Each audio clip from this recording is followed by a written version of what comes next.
The following podcast is part of the MindBodySpirit.fm podcast network. This episode is brought to you by Progressive, America's #1 motorcycle insurer. Everything is more exhilarating when you're on your motorcycle, just like your bike is more protected when you choose Progressive Motorcycle Insurance. They offer coverage for your bike, starting as low as $75 per year. And they keep things affordable, with discounts like paid in full, multi-policy, and responsible driver. So raise your kickstands and get to quoting at Progressive.com to see if you could save. Progressive Casualty Insurance Company and Affiliates. $75 premium is for state minimum coverage. Not available in D.C. Discounts not available in all states or situations. Wholeness means to me being in a state of joy. Wholeness means feeling complete, owning my authentic gifts. Wholeness is really connected. Everything is connected to everything. Wholeness is where we have access to all parts of ourselves.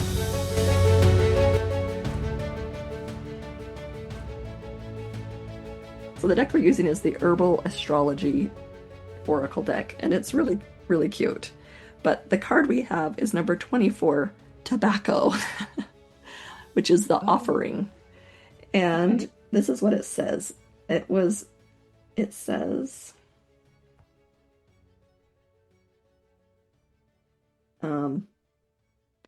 so if it's upright, which I believe that it's a divine gift, invocation, respect, deep alignment with will and purpose.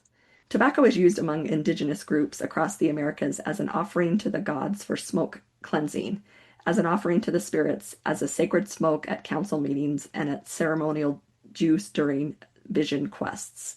Widely used by the shamans in the Amazon called tabaqueros, tobacco is considered a planta mastre, or a master plant. These plants are key to protective spirits and important allies and guides in the healing of humanity. In the pre-Columbian North America, different tribes used tobacco ceremonially. The main difference between them and Central and South America tribes is that they smoked tobacco through a pipe, where those others would just burn it. They used tobacco for healing a wide range of ailments such as earaches, snake bites, cut and burns, respiratory disease, fever, convulsions, nervous issues, urinary complaints, and skin diseases, and parasites. Many traditions hold that tobacco is a protective spirit given to humanity to enable communication with the spirit world. Interesting. It's an offering to the spirit world. It has been placed on altars and traded among different societies for hundreds of years. It has been used by many indigenous peoples as a symbolic token for sealing peace among tribes. Across time, tobacco has been most commonly used as a smoke, but it can also be used as a strong purgative and anti-inflammatory, which further mirrors its Mars energetics. It's got some Mars. The guidance is the gods of power are here to serve, and they want love and respect. Tobacco reminds us to utilize power compassionately. How we use and direct this power determines the quality of life. Offer your actions as a divine gift, selflessly and in service to the sacred. Grandfather's tobacco's protective, powerful energy lovingly opens the doorway to the spirit world to those who ask with humility and respect. Don't allow the illusion of power to ignite destructive behaviors and propel you toward addictive habits. So I think it's interesting so the idea is that it's an offering. And I remember, I had heard of the peace pipe and things like that, but when I was taking my shaman class, when I was learning about the different kind of smoke clearing, or the saging is what they use, what they would call it, it really is symbolic, because you would speak your intentions into the smoke and it carries it, up to the heavens. The smoke rises up and takes it where it wants to go. And I was like, oh, that's so beautiful. I didn't ever think about that. But so fire with its smoke was really, really beneficial. So like, again, when you have a difficult time and you want to release something, write it down and burn it, and not only does it turn it to light, literally turns it to light, but then the smoke releases it up into the heavens for, kind of a cleansing. And anyway, so interesting card deck. I haven't used it very much. Well, it's a great time. The summertime's a great time to do some of that stuff, because you can't do it outside. Yeah. And, maybe after everyone's doing marshmallows, you just That's right. Your little things. Just release for a ritual. Release what you want. But yeah, the tobacco is actually a very complicated plant. It is used for many things besides just, we've kind of it was very symbolic to the native, and it's not that so much anymore. But so it's not necessarily about that plant as it is to stop and what's your offering? What is your offering that not just to the gods, but like to the human family, take time and offer something, which I think goes along with our theme today, which I'm so excited about. I love that, Michelle. She's so good to go along with my crazy ideas. And that is just a big blessing because a lot of people look at me sideways like, what? So today, our topic is bread, Bread.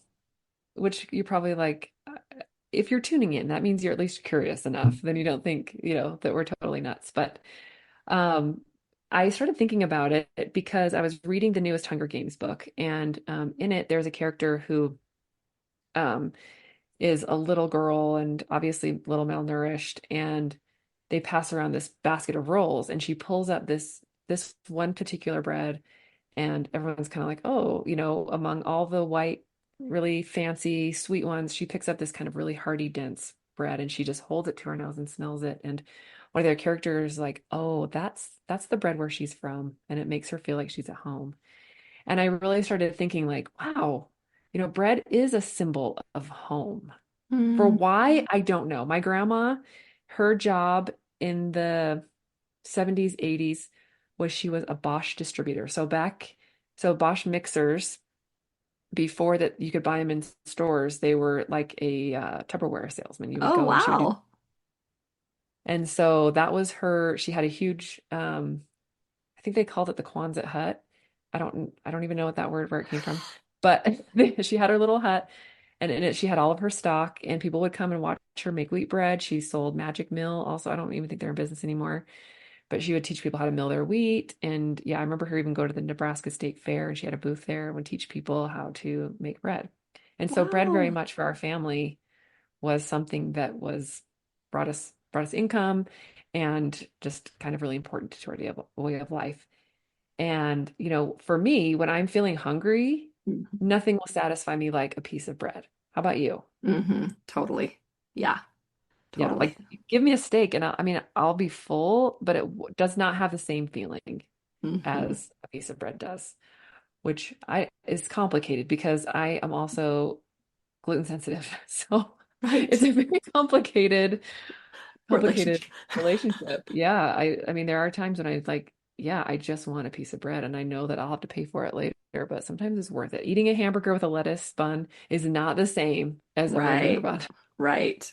Not the same. Yeah, I remember No. when my mom passed away, my friends brought over just a bunch of lunch meat, a bunch of cheese, a bunch of big bags of rolls, and just to have. They were like, this is just to have so that if you're busy doing your things for the next few days, your family can eat something.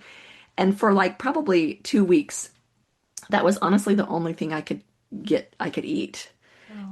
I mean, it was like I just had this permanent lump in my throat. It was like this lump in my throat, and the bread with the meat I could swallow, and it felt like it could go down. Like, it was like this hearty thing that I could just swallow, and it was the only thing I could eat. Like, it was really, really helpful. And it was a lot of the roll, it wasn't just the meat. It was just like I could only eat it because it was hearty enough to swallow. Yeah, I Because love that. yeah. Wow, thank you for sharing that. Yeah. I don't know if I want to go back to it, but back to the Hunger Games, if you've read it, bread is a symbol that is used repeatedly through the whole book.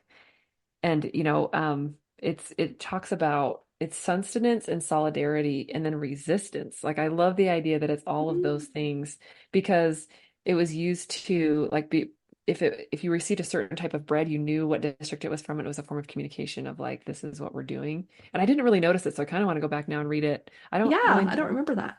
if it's necessarily in the movies, but um, a loaf of bread was sent from District 11 to Katniss after Rue's death in the Mm, book, and it symbolizes like the growing unity and mm, defiance. Like, and it's interesting that it was bread. Like, it wasn't soup, it wasn't medicine, it was bread mm, because that is nourishing and filling when in those times when you feel empty. Yep. Um, so the next place where bread is a symbolism, I was curious on like the idea of breaking bread came up in my mind. I'm like, oh, where did that come from? And it did come from Christianity, although they said that it's not specifically in the Bible. I thought it was interesting that it was Christianity and not other religions. And one thing I've noticed, and this is going off topic, and I'm really good at that, is that every culture seems to have their own version of a tortilla. Yeah. So you've got, right, like some sort of flatbread. Yeah. So like, Non yeah, naan. We have like Jewish people with cracker the wafers. matzah, Oh, the matzah. Yeah. Yeah. matzah, Yeah. Yeah, you're and right. we have pita bread, Yeah. and we have like what was I gonna say? I'm trying to think of other cultures, like what they would Well, be like in. we Go went to ahead. an African restaurant, and it's like this gray flat bread. It's like gray looking, and I think it's like, and Is it like a root vegetable from a root vegetable? no, it's definitely bread, but Oh, it's just very thin, but it's bubbly. You can tell it's like bubbly when they cook it like in this big, like the kind of on a pot more than in the oven kind of thing. uh-huh. And but you break off a piece and you dip, kind of like you grab the sauce, Utensil. and yeah, and it's so good, but very, very different, very, very different, and so good. So good. Yeah. That just I it tickles me. That sounds gross. I don't know. It makes me so excited to Yeah, see yeah. those that everyone can it's kind of like Hunger Games. Every place kind of puts their own spin on bread, and it becomes like not a symbol, but it's the center of their meals. Yeah, I went to a Lebanese restaurant and they brought out, I still dream about it, but they brought out like a little pedestal, it looked like a tiny little cake stand, and brought out this pita bread that was about this big, and they lay it down so that everybody can access the piece. And yeah, you do the same thing. You rip it off and you dip it in the hummus or Mm, whatever. And it's a symbol of this meal is here to, I'm going to pretend, to help you become full, to help you become hmm. satisfied, to fill you and nourish you. Totally. And yeah, I love that idea. So be on the lookout for different cultures and how they serve their bread and how they bake their bread. I just think it's such a fascinating evolvement over time, how that has Yes. become staples. So yummy. Yeah. And it's like it's not just frying an egg. Like there's a whole process to bread. So that's what's interesting is that it's been different. It's when the process is different all over Yeah, the world. I agree. And there are most people I would say, well, we've gotten into the habit of using yeast to leaven our breads. That's what's different between like I would say but even some flatbreads use yeast. Hmm. Between just like a cracker and a bread, you have to have some sort of leavening agent. Sometimes you can use baking soda or baking powder, but yeast is like one strain of bacteria. So let's contrast that with a sourdough. And in our groups, we talked about sourdough as being a symbol of the divine feminine. And if I lose you here, hold on just a second. You should actually help me flesh this out a little bit because I was So walking good. in, yeah, from, I don't know, coming into the house, and I watched my sourdough bread on the counter in the bowl, and it had risen and it was bubbly. It was over the bowl, not like anyway, just the perfect rise, I would say. Right, right. And it came to my mind of like, this is a symbol of the divine feminine, and I was thinking, like, Shalane, come on. Like, and I honestly don't think that was my idea. I think that was given to me. And as I talked to Michelle about that, what did you say? Well, I said what's different about sourdough is that it rises on its own power. It's the same ingredients. There isn't where yeast is this other thing that you incorporate in to create the rise or to shift or change or expand. Sourdough is just its own flour and water. It's just the same ingredients. It's like of itself, it creates It the feeds leavening. itself. Yeah, it feeds itself. And it feeds you. Like it's amazing. It's Yes, amazing. it I really thought that was is. so good. That was such a good correlation. Yeah. I thought it was so good. And we can go even deeper into that, into the metaphor of the sourdough being the divine feminine. I took a cooking class one time, and the guy who was teaching it said, if you put flour and water outside in your backyard, it will attract the bacteria, eventually creating its own yeast from wherever you live, and that's actually more healthy for you because it's where you live. It's like I remember someone was telling me that like everything you need to heal you herb wise, which is actually really good for that deck, is everything you need to heal you is within a mile range. Wow. And it was interesting. I actually, this is off topic again. There was a weed that I've kept noticing in my yard, and it's something I'd never seen before where we lived. And I noticed it in other people's yards. It grows really tall and really fast. And so I took a picture of it, and it is an herb that people use to heal stomach problems. And I thought, who doesn't have stomach issues around here? Like everybody has them. I'm like, that's why it's growing. It's like, Wow. That's special. yeah. So anyways, I was thinking about like the bacteria that's naturally in our air. So yeah, well, it's really great to have heirloom starters. Like it's so cool that they're so old and they've lived this long. That is really cool. And having something that is in your own environment that is there to help heal you and make your bread is also really a really neat idea. So if you want to do it, you really just kind of put some cheesecloth over the A flour and water jar. mixture, just kind of make Okay. it like pancake batter. And you probably will, like for us living in a dry climate, we'd have to probably add some water to it just to make sure it doesn't dry out. But after a couple of days, you will notice it start to bubble and you've got your sourdough starter. You can use it in a recipe. So it's fascinating. And don't you think, like, I don't know, but I think if I saw a change like that, I would think something has gone wrong. Oh yeah. Do you know what I mean? And so, like, I'm thinking of like the first person that's like, hey, this is a leavening. This is great. I think I would have been like, oh no, I made a mistake. Right? I You mean, wonder the people that were like, will you try this? If it's right. Like it makes me feel like people are so, humans are so creative, and so that's like, to me that's so divine that Mm, that there was that. I don't know if it happened in a minute or if it happened over generations. I don't know the story, but just the fact that we you could take flour and water and create like your sourdough bread blows my mind, because I don't think that I'm pretty sure that the end result wasn't what they didn't know the end result at the time. yeah. I could be wrong. Sure. You know what I mean? I could be wrong, but I don't know. I think they just took one step and then one step and then one step, and it could have been one little old lady, at the fire. I don't know. But it was still like there was some intuitive part. There's something beyond Yes. beyond Just like the same science, math. Yeah. the same voice that whispered, "This is the divine feminine," probably Yeah. was the same that said, "Try this." Yeah. And I that's why think I it's thought it was so sweet. I thought that was so sweet. And I wanted to make sure you tell when you were showing me how to do a starter.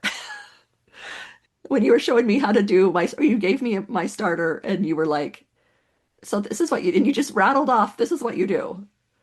So I think we should make a video for the library about making okay. starter bread and the whole thing, because here's the thing, I haven't used it because I don't know what to do next. I need to watch a video because and that's the thing. It has so many steps. How did they know? How in the world did they Right. know? They first of all, they had to know by making the wrong choice. First of all, like they would have to, So, they'd been like, oh, what? It had to have been a mistake. Well, that worked. I left my flour and water outside and then I made a bread out of it. Well, that was a mistake, but hey, it wasn't. It actually was exactly yeah. what we needed. Like, how much is that? How can we take that same kind of idea into our own life? And that's how it was when you were describing to me how to make Oh, the starter. sourdough principle. Yeah, the Yeah. sourdough. And because you were just like, do this. If you don't do it, it's fine. Da, da, da, da, da, da. Like it was so un like I had been scared of sourdough because it's like, yeah, you feed it every way. Like it's like this strict regimen. And you're like, nah, not at Yeah. all. Which is It'll funny because that's a very hard way for me to adapt to every other part of my life. But with sourdough, I'm good with being lackadaisical about it or just like losing my intuition. But I yeah, love it. we should make a thing about sourdough principle too. So Yeah, I I love it. will make a video on how to do it, and it's my own way. And I know other people have other ways, and maybe you just find the one that speaks to you, and you're like, okay, I like how she does that or he does that. It makes sense. Um, but back to it, just a couple more metaphors, if you will, about the sourdough bread is because I'm gluten intolerant or sensitive, I should say sensitive, is the sourdough breaks down I think it's like phytic acid. It breaks down the phytic acid that's in wheat naturally. Hmm. So you can actually soak wheat and then it will break down that phytic acid if you let it sprout. So if you turn the wheat from a seed into a plant by soaking it, because then it starts the sprouting process inside, it destroys the phytic acid and allows you to digest it better. You can do that with nuts as well. If you have those, it's called sprouting, but you're not really sprouting, but you're starting that process within Wow. the seed itself. But the sourdough will break down that phytic acid, which makes the gluten not as strong, which makes your tummy be able to handle it better. So it's really powerful. It's a really powerful agent to use when you're making bread. And again, it's just all around us. It's in the air, and it's a little bit different everywhere you live. And I like thinking about the divine feminine. She's different in every other part of the land. We Yeah. represent her with different things, with different faces, and yet I think she's still there. I know Yeah. she's still there. Different words. Mm-hmm. Yeah, right. Yeah. And I think, and sourdough can, especially if you're not gluten sensitive, but can help heal your gut, like with a fermented food. Mhm. It's considered a fermented food. And I remember asking someone, well, when you bake it, because like if you were to cook sauerkraut, you kill the active bacteria that's in it. So I was asking of someone who has studied this, and I said, well, when you cook the sourdough bread, does that kill the bacteria that's the helpful bacteria, or the what's the word I'm looking for? The good bacteria, What does sauerkraut have? probiotics. Probiotics. Yeah, the probiotics in it. And she said, you'll notice that sourdough bread doesn't mold. If Oh, it's true sourdough, it won't mold because it just keeps eating itself. It'll become more sour because that bacteria process continues to break it down more. wow. And I was thinking, like, yeah, I have noticed that. I just thought it was, I don't know, if it was winter or We ate colder or it. something. Yeah. We ate it quick. And sometimes Wow. where you touch it, because of bacteria on your hands, it will mold in those spots where you touch, like Oh, cheese will. interesting. But yeah, but it won't mold like a regular bread will. That's So so cool. It's so artist. It's an art. Sourdough bread, sourdough and bread is an art. What other things can you do with sourdough besides bread? bread, you can make any sort of bread like product, like you can make crackers. You can use the discard. So like let's say, so when you feed it, you have to empty it, either use it or dump it because it doesn't have anything else no sugars left to feed on it, basically. Mm-mm. And so you can dump it out. People will make tortillas with it, just pouring the discard out into a pan and frying it and making a Wow. tortilla that way. Or you can just add it to anything that you're making to add a little bit more probiotic to whatever Oh, wow. you're Like making. your So if you're making soup. chocolate chip cookies, you can just pour it in there with the Okay. flour, and it doesn't really change the texture a whole lot. You kind of want to make sure you still have the same, you don't want to make it runny, Right, with, right. but it adds just a tiny bit of probiotic into that. So you can use it for Fascinating. so many things. You could probably even use it for paper mache. It's basically paper mache. Yeah, yeah, true, true. Water and flour. Yeah, interesting. That is so magical. That is It is a magical. magical food. It's really cool. So bread, it's next time you go to eat a piece, just just give a little bit of gratitude towards this beautiful seed that wheat seed, right? I don't know that Yeah, we call, because you could plant it, you could go throw it out in your yard and you could grow it. yeah, So true. this Yeah, beautiful seed that provides such nourishment for the whole world. The whole world uses bread. totally, totally.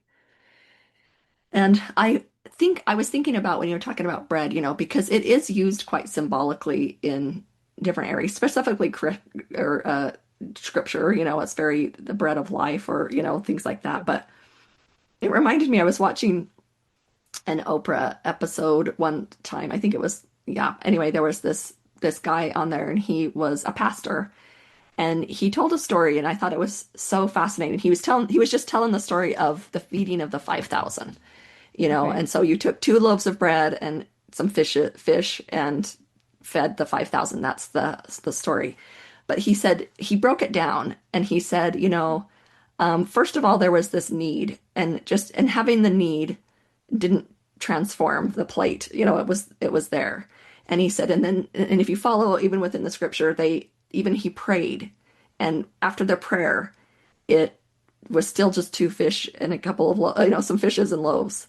But it wasn't until they broke the bread that the miracle happened. He was kind of describing it that way. And I thought it was I feel like that's metaphoric too, because a lot of times, as much as I resist it, when I went for something to grow, there is a breaking down, and even in the sourdough, it's like you break down the seed to make the bread go, it's kind of a thing.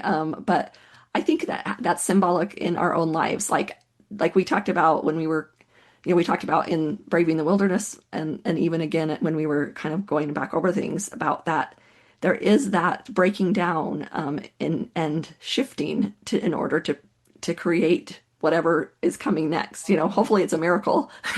Hopefully it's a miracle. But the bread, in that story, he's like, we don't pause. Like he read it and it was like, here's all these moments that could have happened, but it wasn't until we broke the bread, meaning, whatever that means to you, or symbolically that we began to pass it out. And then all of a sudden there was enough, there was enough.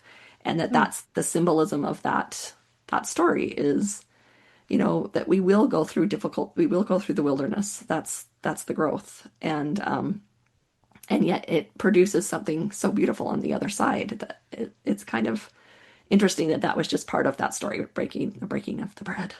I love that. Thanks for sharing that. That was beautiful. Yeah. But I think bread it's true. Like if you're really hungry, and the smell of bread cooking in your house, I mean, is there a better smell? Like it's just such a good smell. It just feels, again, like home. When we were talking about that hygge, like smelling of bread, it's just like home, comfort, even different than maybe a yummy stew or yummy soup. That will feel good, but you smell that bread and it's like safety. I swear, it's like a safety feeling. Bread is. So I'm so glad you talked about this. I think this was so fun. I can't wait. I'm getting a little hungry though. Problem number 2. That sounds good. A number 2, you said? Well, yeah, I was like, first step is, but now it's like this is great, but now we have a new problem. Like, yes, I'm hungry now. That sounds so good. That sounds so good. Because what kind of bread do you guys buy? You mean like at the store? Yeah, like for your family. Like if you're like, I'm going to the store to buy bread, what would you get? We get that Grandma Sycamore's bread. That's what my family loves. Yeah, that's what we get. That's what I used to eat in the middle of the night when I would wake up. Like a slice of that, it'll send me right to sleep. I love it. Yeah. I mean, and like especially like a piece of room temperature bread like that, like a freaking peanut butter and jelly sandwich with room temperature Grandma Sycamore bread is like dessert. It's like the best. So good. And nobody's been able to replicate their bread. I don't know if people have tried and they shut it down, but like it's good. It's good. It's good. I don't know if is that national? I don't know. I don't think it is. I have a friend from Georgia, and that's the one thing that they always bring home from Utah is like tons of loaves of bread. Yeah, I know, because I think I think their address is like right by me, a little bit by me. So I'm like, knock knock. They nailed it. It's like the perfect squishy. It's not like Wonder Bread to me is a little too light. Like yeah, I want to be able to squish it, make a ball out of it. Yeah. Yep. Hey friend, it's Shalene and Michelle, and we're excited to tell you about our Wholeness Library membership. It's a vast library of videos and holistic tutorials with experts around the world who teach everything from energy healing to Reiki to chakra work, mediumship, guided meditations, and more. With our Wholeness Library membership at just $5.55 a month, you have access to all of that online, plus monthly live Zoom meetups and our app for learning and healing anywhere, anytime. No pressure, just love. Try us with a free 7-day trial membership, and you can cancel at any time. Come to thewholenessnetwork.com and enjoy everything from A to Zen. See you there. Mental health tends to be put on the back burner, but now more than ever is the time to start prioritizing our minds. My name is Jade Barber, and I am the host of the Students of Mind podcast, a podcast where I interview mental health experts and survivors about all things mental health with the hopes of spreading education and awareness. Students of Mind is part of the mindbodyspirit.fm podcast network and is available wherever you get your podcasts.